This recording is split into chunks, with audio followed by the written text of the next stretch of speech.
ایک دوست نے سوال کیا کہ بعض مذہبی لوگ کہتے ہیں کہ مردوں اور عورتوں کی نماز میں کوئی فرق نہیں، عورتوں کو مردوں کی طرح ہی نماز پڑھنے کا حکم ہے، اس لیے کہ نبی کریم صلی اللہ علیہ وآلہ وسلم نے ارشاد فرمایا صلو کما رأیتمونی اصلی، فرمایا تم اس طرح نماز پڑھو جس طرح تم مجھے نماز پڑھتے ہوئے دیکھتے ہو۔ اس حدیث مبارکہ میں صلو جمع کا صیغہ ہے جس میں مرد اور عورت دونوں شامل ہیں، لہذا بحکم حدیث عورتیں مردوں کی طرح نماز ادا کریں، جبکہ ہم نے سنا ہے کہ مردوں اور عورتوں کی نماز میں فرق ہے، لہذا قرآن و سنت کی روشنی میں اس مسئلے کی وضاحت فرمائیں۔ ہم انشاءاللہ تعالیٰ ضرور اس مسئلے کی وضاحت کریں گے، لیکن اس سے قبل یہ بات ذہن نشین کر لیجیے کہ قرآن و سنت سے مسئلہ اخذ کرنا ہر شخص کے بس کی بات نہیں، اور نہ ہی ہر شخص اس کا اہل ہو سکتا ہے۔ ہمارے معاشرے میں جہاں بہت ساری خرابیاں عام ہو چکی ہیں، ان میں ایک بڑی خرابی یہ بھی ہے کہ آج کے دور میں اگر کوئی شخص احادیث مبارکہ کی 4 کتابیں پڑھ لے تو وہ خود کو مفتی اعظم سمجھنے لگتا ہے، اور پھر ایک حدیث مبارکہ بیان کر کے اسے ایک مسئلہ اخذ کرتا ہے، اور پھر یہ ثابت کرنے کی کوشش کرتا ہے کہ اس حدیث مبارکہ سے یہ ثابت ہو رہا ہے لہذا اس پر عمل کیا جائے۔ تو یاد رکھیے کسی بھی حدیث مبارکہ سے اس وقت تک کوئی مسئلہ اخذ نہیں کیا جا سکتا جب تک کہ اس حدیث مبارکہ کے درجے کا علم نہ ہو کہ آیا یہ حدیث مبارکہ صحیح لذاتی ہے، صحیح لغیری ہے، حسن لذاتی ہے، حسن لغیری ہے، ضعیف ہے، شاذ ہے، معلل ہے، مدلس ہے، معدل ہے، منقطع ہے، مرسل ہے، مسند ہے، مسترب ہے، مردود ہے، محفوظ ہے، آیا یہ حدیث پاک کس درجے کی حدیث پاک ہے۔ اسی طرح اس وقت تک کسی حدیث مبارکہ سے مسئلہ اخذ نہیں کیا جا سکتا جب تک کہ اس کے متعلق دیگر قرآنی آیات مبارکہ یا اس حدیث پاک سے متعلق دیگر احادیث مبارکہ پر غور و فکر نہ کر لیے جائے۔ اگر ایک حدیث پاک سے مسئلہ اخذ کر دیا جائے اور دیگر قرآن پاک کی آیات مبارکہ کو چھوڑ دیا جائے یا احادیث مبارکہ کو چھوڑ دیا جائے تو بہت بڑے فساد کا خطرہ لاحق ہو سکتا ہے۔ جس طرح کچھ عرصہ قبل کی بات ہے کہ میں نے ایک شخص کو دیکھا، اس نے اپنے رکشے کے اوپر قرآن کریم فرقان حمید کی ایک آیت مبارکہ لکھوا رکھی تھی۔ اللہ تعالیٰ نے فرمایا اِنَّكَ لَا تَهْدِي مَنْ أَحْبَبْتَ، فرمایا کہ اے محبوب صلی اللہ علیہ وسلم آپ جس سے محبت کرتے ہیں آپ اسے ہدایت نہیں دیتے۔ اب یہ قرآن پاک کی آیت مبارکہ ہے، کوئی شخص اس کا انکار نہیں کر سکتا، جو انکار کرے وہ دائرہ اسلام سے خارج ہے،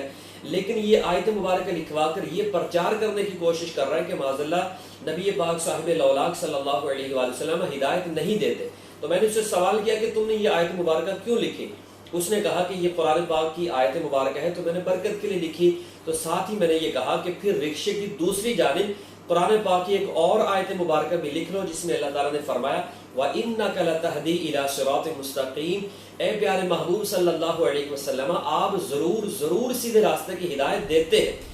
اب بظاہر ان دونوں آیات مبارکہ میں تضاد نظر آ رہا ہے، لیکن در حقیقت ان میں تضاد نہیں ہے، اس لیے کہ علم لغت جاننے والا، قرآن و حدیث کا علم رکھنے والا شخص یہ جانتا ہے کہ ایک لفظ کئی معنی میں استعمال ہوتا ہے۔ تو یہاں پر اس آیت مبارکہ میں ہدایت کا کیا معنی مراد لیا جائے گا اور اس آیت مبارکہ میں ہدایت کا کیا معنی مراد لیا جائے گا۔ لیکن اگر ایک ہی آیت مبارکہ کو لکھا جائے اور اس کا پرچار کیا جائے تو آپ ذرا سوچیں کہ اس کا دیکھنے والوں پر اور سننے والوں پر کیا اثر پڑے گا، کیا وہ گمراہی کی طرف نہیں جائیں گے اور رسول پاک صلی اللہ علیہ وآلہ وسلم کے متعلق ان کا کیا نظریہ بنے گا۔ اسی طرح احادیث مبارکہ پر آپ غور کریں تو بہت ساری ایسی احادیث مبارکہ موجود ہیں، جیسے صحیح حدیث پاک میں موجود ہے کہ آپ سرکار صلی اللہ علیہ وآلہ وسلم نے فرمایا لا تمنعوا اماء اللہ مساجد اللہ، فرمایا اللہ کی بندیوں کو اللہ کی مسجدوں میں آنے سے نہ روکو۔ یہاں پر پیارے آقا صلی اللہ علیہ وآلہ وسلم نے امر کا صیغہ استعمال فرمایا، حکم دیا کہ عورتیں مسجد میں آ کر نماز پڑھنا چاہیں تو انہیں آنے سے نہ روکا جائے۔ اور پھر کریم محبوب صلی اللہ علیہ وسلم کے وصال ظاہری کے کچھ ہی عرصے کے بعد جبکہ جلیل القدر صحابہ کرام علیہم رضوان موجود ہیں اور ان کی موجودگی میں ایک نیا فرمان جاری کیا جاتا ہے کہ اب عورتیں گھروں میں نماز ادا کریں، مسجد میں آ کر نماز ادا نہ کریں۔ اور جب خواتین نے یہ مسئلہ عرض کیا حضرت سیدہ عائشہ صدیقہ رضی اللہ تعالیٰ عنہ کی بارگاہ میں تو آپ نے فرمایا لو رأى النبی صلی اللہ علیہ وآلہ وسلم ما احدث النساء لمنعهن المساجد كما منعت نساء بنی اسرائیل، فرمایا اگر رسول پاک صلی اللہ علیہ وآلہ وسلم عورتوں کے اس انداز کو دیکھ لیتے جو آج انہوں نے اپنا لیا ہے تو فرمایا کہ رسول پاک صلی اللہ علیہ وآلہ وسلم انہیں ضرور مسجد میں آنے سے روک دیتے۔ یعنی آپ سرکار صلی اللہ علیہ وسلم کے دور مبارک میں شرم و حیا بہت زیادہ تھی، اس وقت فتنے کا اندیشہ نہیں تھا، تو اب جو دور ہے اس میں فتنے کا اندیشہ بڑھ گیا ہے، لہذا عورتیں باہر جائیں گی تو فتنے میں مبتلا ہو جائیں گی یا ان کی وجہ سے فتنہ بڑھ سکتا ہے، تو اس وجہ سے ایک نیا فرمان جاری کیا گیا کہ عورتیں گھروں میں نماز ادا کریں۔ اور اب اس دور کے نسبت آج کے دور کو دیکھیں تو یہ دور تو پر فتن دور ہے، فتنوں سے بھرا ہوا دور ہے۔ لہذا اب اس حدیث پاک کو دیکھیں کہ پیارے آقا صلی اللہ علیہ وآلہ وسلم نے فرمایا لا تمنعوا مع اللہ مساجد اللہ، اس حدیث پاک سے مسئلہ اخذ کیا جائے، اگر بالفرض اس حدیث پاک سے مسئلہ اخذ کیا جائے اور عورتوں کو حکم دیا جائے کہ تم نے مسجد میں جا کر نماز ادا کرنی ہے، تو بتائیے کہ پھر کس قدر فتنوں کی بھرمار ہوگی اور کس قدر فساد برپا ہونے کا اندیشہ ہے۔ اور اسی طرح بہت ساری احادیث مبارکہ موجود ہے، جیسے آپ صلی اللہ علیہ وسلم نے فرمایا ابن المساجد واتخذوها جمعہ، فرمایا مسجدیں بناؤ اور انہیں منڈا رکھو، یعنی ان کی تزیین و آرائش نہ کرو، جبکہ آج کے دور میں بہت زیادہ تزیین و آرائش کی جا رہی ہے، اور اس کی وجہ بھی حدیث پاک ہے کہ آپ سرکار صلی اللہ علیہ وسلم نے فرمایا ما رآہ المسلمون حسنا فهو عند اللہ حسن، کہ جس کو مسلمان اچھا سمجھ لیں وہ اللہ کے نزدیک بھی اچھا ہوتا ہے۔ تو مسلمانوں نے اس عمل کو اچھا سمجھ لیا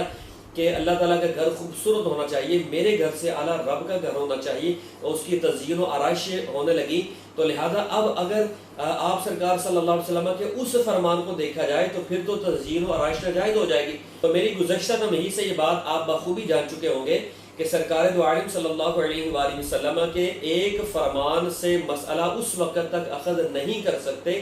جب تک کہ اس سے متعلق دیگر احادیث مبارکہ پر غور و فکر نہ کر لیے جائے۔ اب اسی مسئلے میں کہ عورتیں مردوں کی طرح نماز ادا کریں، پیارے آقا صلی اللہ علیہ وآلہ وسلم کی احادیث مبارکہ موجود ہے، صحابہ کرام علیہ رضوان کے اقوال موجود ہے، تابعین کے اقوال موجود ہیں، جیسے کہ حضرت سیدنا وائل بن حجر رضی اللہ تعالیٰ عنہ آپ فرماتے ہیں کہ سرکار دو عالم صلی اللہ علیہ وآلہ وسلم نے مجھ سے ارشاد فرمایا اذا صلیت فجعل یدیک حذاء اذنیک والمرأة تجعل یدیها حذاء ثدیها، آپ نے فرمایا کہ جب تو نماز ادا کرے تو اپنے ہاتھوں کو اپنے کانوں کے برابر کرو، اور جب عورت نماز ادا کرے تو اپنے ہاتھوں کو اپنے سینے کے برابر کرے۔ اب ایک فرق تو یہاں پر پیارے آقا صلی اللہ علیہ وآلہ وسلم نے خود ارشاد فرما دیا، اور اس کی وجہ کیا ہے، اس کی وجہ پر غور کریں تو پیارے آقا صلی اللہ علیہ وسلم نے خود ارشاد فرمایا المرأۃ عورت، فرمایا عورت پوری کی پوری پردہ ہے۔ تو نماز کے جتنے معاملات ہیں ان میں بھی عورت وہ عمل کریں گی جس میں وہ پردے کے زیادہ قریب ہے۔ اب ان دونوں کیفیت میں آپ دیکھیں کہ اگر وہ کانوں تک ہاتھ اٹھائے تو اس میں پردے کی وہ کیفیت نہیں کہ جو سینے تک ہاتھ اٹھانے میں پردے کی کیفیت ہے، اور وہ بھی دونوں ہاتھ اپنے اس دوپٹے کے اندر وہ رکھے گی۔ اسی طرح حضرت سیدنا علی المرتضی شیر خدا کرم اللہ تعالی وجہہ الکریم آپ نے ارشاد فرمایا اذا سجدت المرأة فلتحتفظ ولتضم فخذیها، آپ نے فرمایا جب عورت سجدہ کرے تو سمٹ کر سجدہ کرے اور اپنی رانوں کو اپنے پیٹ کے ساتھ ملا لے۔ اب اگر مردوں کے سجدہ کی کیفیت کو دیکھیں تو وہ مختلف ہے کہ پیارے آقا صلی اللہ علیہ وآلہ وسلم جب سجدہ فرمایا کرتے تو صحیح احادیث مبارکہ میں موجود ہے، آپ سرکار صلی اللہ علیہ وآلہ وسلم بازوؤں کو کروٹوں کے ساتھ نہیں ملاتے تھے بلکہ الگ رکھتے تھے، اور ان بازوؤں کو زمین پر بچھاتے نہیں تھے۔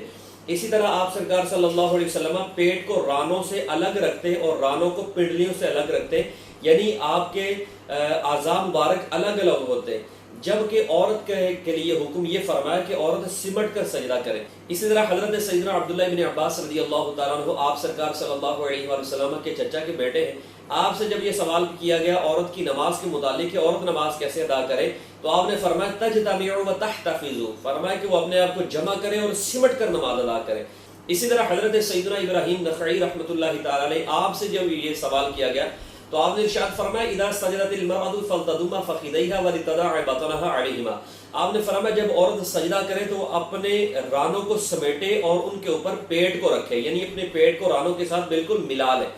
اسی طرح رحمت دو عالم صلی اللہ علیہ وآلہ وسلم کے پیارے صحابی حضرت سیدنا یزید بن حبیب رضی اللہ تعالیٰ عنہ آپ حدیث بیان کرتے ہیں، فرماتے ہیں ان رسول اللہ صلی اللہ علیہ وسلم مر علی امرأتین تصلیان فقال اذا سجدتما فضما بعد اللحم الى بعد الارض فان المرأة ليست في ذلك كالرجل،